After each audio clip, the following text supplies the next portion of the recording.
नमस्कार दोस्तों, PW only इस पर एक बार फिर से आपका बहुत बहुत स्वागत है। 24 जून की डेट फाइनल हो गई है कि ये जो न्यूली इलेक्टेड लोकसभा है ना, तो इसकी फर्स्ट मीटिंग होने वाली है। तो ये फर्स्ट मीटिंग हमारे लिए बहुत इंपॉर्टेंट है। अगर हम पॉलिटी पॉइंट ऑफ व्यू से देखें, current affair point of view से देखें कि क्या क्या इंपॉर्टेंट कदम वहां पर उठाए जाएंगे, क्या कन्वेंशंस है, क्या हिस्ट्री है, ये सारा हम समझेंगे।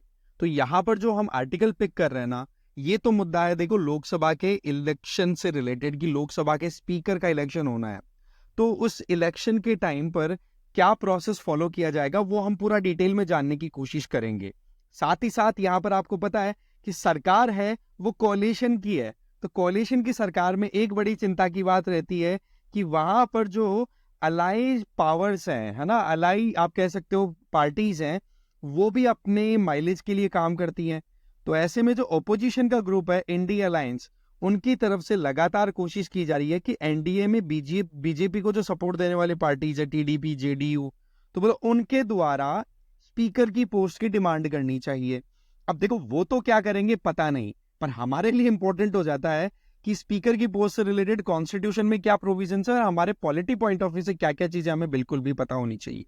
राइट, देखते हैं। सबसे इंपॉर्टेंट बात तो यह है कि देखो स्पीकर का रोल बहुत ज्यादा क्रूशियल होता है। कारण कि एक तो ये प्रिजाइडिंग ऑफिसर होता है ना, तो हाउस दैट मींस लोकसभा की फंक्शनिंग बहुत स्मूथली हो, ये इंश्योर करना जरूरी है। साथ ही साथ जो रूलिंग पार्टी है और उनके साथ में अभी कोalition गवर्नमेंट का जब मुद्दा आ गया, तो रूलिंग पार्टी तो हो गई बीजेपी, प्लस उनके साथ में जो अलाइज है जिसमें टीडीपी और आपकी जेडीयू भी इंक्लूड हो चुकी है। तब आप क्या देखते हो कि अलाइज के बीच में और रूलिंग पार्टी के बीच में बैलेंस, प्लस साथ ही साथ उनको नेगोशिएट करना पड़ेगा ओपोजिशन पार्टीज के साथ, जिससे कि वो हाउस प्रॉपरली काम कर सके। अब ये देखो सारा काम होगा 24 जून से स्टार्ट, और 24 जून के 2 दिन पहले ही आप लोगों के लिए 22 जून का दिन बहुत ज्यादा इंपॉर्टेंट रहने वाला है, जहां पर only IAS, PW only IAS की तरफ से प्रतिज्ञा दिवस ऑब्जर्व किया जा रहा है। ये डेट रहेगी 22 जून, समय रहेगा दोपहर के 3 बजे। ऐसे में ये सारा मैकेनिज्म या फिर जो सारे डेवलपमेंट्स हैं ये आप ऑनलाइन भी देख सकते हैं ओनली आईएएस यूपीएससी चैनल पे। साथ ही साथ अगर आप पटना में प्रेजेंट हो उस दिन, तो बापू सभागार ऑडिटोरियम, गांधी मैदान, पटना, यहां पर आप देखोगे पीडब्ल्यू ओनली आईएएस की पूरी टीम प्रेजेंट होगी, जो कि आपके लिए लाएगी बहुत सारे सरप्राइजेस, बहुत सारे ऑफर्स। तो इस पर्टिकुलर इवेंट को बिल्कुल भी मिस ना करें, क्योंकि अल्टीमेटली है भी क्या, ये यूपीएससी का बिगेस्ट फेस्टिवल। ठीक है, तो चलिए अब मुद्दा क्या है उसको हम थोड़ा डिटेल में जानते हैं। सबसे पहले तो ये जो अभी 18वीं लोकसभा के इलेक्शन कंप्लीट हुआ है, तो उसके बाद में हम जानते हैं कि शुरुआती प्रोसीडिंग किस टाइमलाइन के बेसिस पर फॉलो की जाएगी। तो देखो 24 जून को तो पहली मीटिंग होने वाली है, पहली चीज तो। इसके साथ साथ में कुछ इंपॉर्टेंट डेवलपमेंट्स क्या होंगे कि 24 जून को अगर मीटिंग हो रही है ना, तो 24 जून की उस मीटिंग से जस्ट पहले 17वीं लोकसभा के जो आपके स्पीकर हैं ओम बिरला जी, ठीक है, वो रिजाइन भी करेंगे। अभी तक भी स्पीकर ऑफ लोकसभा करंटली अगर आप देखोगे ना, तो 17वीं लोकसभा के स्पीकर ही कंटिन्यू कर रहे हैं, जबकि लोकसभा डिसोल्व हो चुकी है। बट कन्वेंशनली क्या प्रोविजन है कि हाँ भाई, जो रेजिग्नेशन है पिछली लोकसभा के स्पीकर का, वो नई लोकसभा की मीटिंग के जस्ट पहले होगी। तो एक तो बात ये क्लियर होनी चाहिए। दूसरा, अब यहां पर न्यूली इलेक्टेड एमपीज है वो इकट्ठा होंगे। अब सीधी बात है, नए इलेक्टेड एमपीज आ रहे हैं, पुराना स्पीकर रिजाइन करके जा रहा है। तो अब ये बताओ कि न्यूली इलेक्टेड एमपी जो लोकसभा में प्रेजेंट होंगे, उनको शपथ कौन दिलाएगा, किस तरीके से प्रोसीडिंग आगे होगी। तो वहां पर फिर रोल आ जाता है आपका स्पीकर प्रोटेम। ये फ्रेंच प्रैक्टिस है। इसका मतलब क्या है कि जो भी न्यूली इलेक्टेड लोकसभा आई है 18वीं, उसमें सबसे ज्यादा एक्सपीरियंस और ओल्ड इंडिविजुअल जो होगा, उसको स्पीकर, प्रोटेम स्पीकर के तौर पे प्रेसिडेंट ऑफ इंडिया के द्वारा अपॉइंट किया जाएगा, जो कि मोर और लेस एक टेम्परेरी प्रोविजन है। क्योंकि जब तक नया स्पीकर इलेक्ट नहीं होता, तब तक प्रोटेम स्पीकर वहां पर उस पर्टिकुलर हाउस की मीटिंग्स को कंटिन्यू करा सकता है, 1 दिन, 2 दिन, 3 दिन, जब तक न्यू स्पीकर इलेक्ट ना हो जाए। दूसरी बात अगर देखें तो 26 जून का जो दिन होगा, वो होगा नए स्पीकर के इलेक्शन से रिलेटेड। तो वो इलेक्शन कंडक्ट किसकी प्रेजेंस में होगा, प्रोटेम स्पीकर। वोटिंग होगी, सिंपल मेजोरिटी के आधार पर काम होने वाला है। साथ ही साथ फिर जैसे ही नए स्पीकर इलेक्ट हो जाएंगे, उसके बाद में फिर प्रेसिडेंट ऑफ इंडिया, है ना, महामहिम राष्ट्रपति जी द्रौपदी मुर्मू जी जॉइंट सेशन को एड्रेस करेंगी, जिसमें राज्यसभा के और लोकसभा के न्यूली इलेक्टेड एमपीज एक साथ बैठेंगे। और वहां पर वो आने वाले 5 सालों का जो गवर्नमेंट का, जो एनडीए की गवर्नमेंट बनी है, उस गवर्नमेंट का क्या एजेंडा है, क्या रोड मैप है, उसके बारे में वो बताएंगे। राइट, तो इस तरीके से ये एक इंपॉर्टेंट टाइमलाइन हमें पता होनी चाहिए। अब थोड़ा सा हम हिस्ट्री के अंदर जानने की कोशिश करते हैं, ये शुरुआत कहाँ से हुई स्पीकर वाले पॉइंट की। देखो, जो असेंबलीज हैं वो तो देखो अंग्रेजों के जमाने से ही स्टार्ट हो गई थी, इसमें तो कोई डाउट वाली चीज है ही नहीं। तो ऐसे में आप क्या नोटिस करते हो कि जो मॉन्टेग्यू चैम्सफोर्ड एक्ट आया था ना, गवर्नमेंट ऑफ इंडिया एक्ट 1919, उसमें प्रेसिडेंट और डेप्यूटी प्रेसिडेंट के नाम से असेंबली के प्रिजाइडिंग ऑफिसर्स का प्रोविजन था। फिर वो नाम जो प्रेसिडेंट था ना, वो बदल करके फिर बना दिया गया स्पीकर, और ये काम हुआ था government of India act of 1935 में। तो इसका मतलब ये दोनों एक्ट्स हमारे लिए इंपॉर्टेंट हो जाते हैं।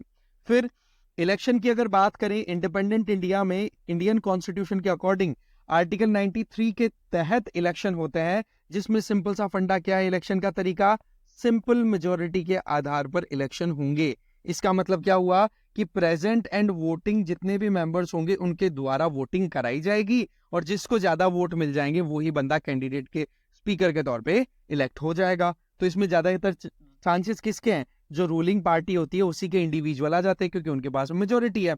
बट यहाँ पर रूलिंग पार्टी अकेली, बीजेपी के पास में क्लियर कट मेजोरिटी नहीं है ना, 272 सीटें या उससे ज्यादा। तो ऐसे में बीजेपी के साथ में लगी हुई है टीडीपी और जेडीयू जैसी कोalition की अलाई पार्टीज। तो इसी बात को यहाँ पर एक्सप्लॉइट करने की कोशिश की जा रही है इंडिया अलायंस के द्वारा। और यहाँ तक कि अशोक गहलोत जी है ना, राजस्थान के फॉर्मर चीफ मिनिस्टर और कांग्रेस के गजब के लीडर, उनके द्वारा ये कहा गया कि देखो अगर बीजेपी ने ये स्पीकर की पोस्ट, क्योंकि मंत्रालयों में भी देखो इस तरीके की राजनीति की बहुत सारी बातें आई कि टीडीपी जेडीयू के इतने मंत्रालय नहीं मिले, बट पॉइंट इज कि यहां पर अगर टीडीपी जेडीयू के स्पीकर नहीं बनते हैं तो बीजेपी रेडी हो जाए या एनडीए रेडी हो जाए कि हॉर्स ट्रेडिंग हो सकती है। इसका मतलब क्या हुआ कि जो लोग एनडीए के इस डिसीजन से नाराज हो जाएंगे कि हाँ जी टीडीपी जेडीयू को स्पीकर की पोस्ट नहीं मिल रही है, तो उनकी खरीद फरोख्त हो सकती है, उनको उनकी पार्टी से बाहर निकाला जा सकता है। बोले उनके पास 12 और 16 इतना ही तो है फिगर एमपीज का, तो बोलो उनको एक साथ ले जा सकते हैं। डिफेक्शन वाला लॉ जो है हमारा कॉन्स्टिट्यूशन की 10th शेड्यूल, बोलो उसको बाईपास करने के प्रोविजंस बन सकते हैं। बनती है भाई, सरकारें गिरती हैं बनती हैं, डेमोक्रेसी है। तो ये एक अलग ही मैकेनिज्म अपने आप में डेवलप हो रहा है। अच्छा, किसी इंडिविजुअल को अगर लोकसभा में स्पीकर बनना है तो क्या क्राइटेरिया है भाई, मेन क्राइटेरिया वो लोकसभा का मेंबर हो। ठीक है, मेंबर होगा, इलेक्शन हो जाएगा, कोई प्रॉब्लम होने वाली नहीं है।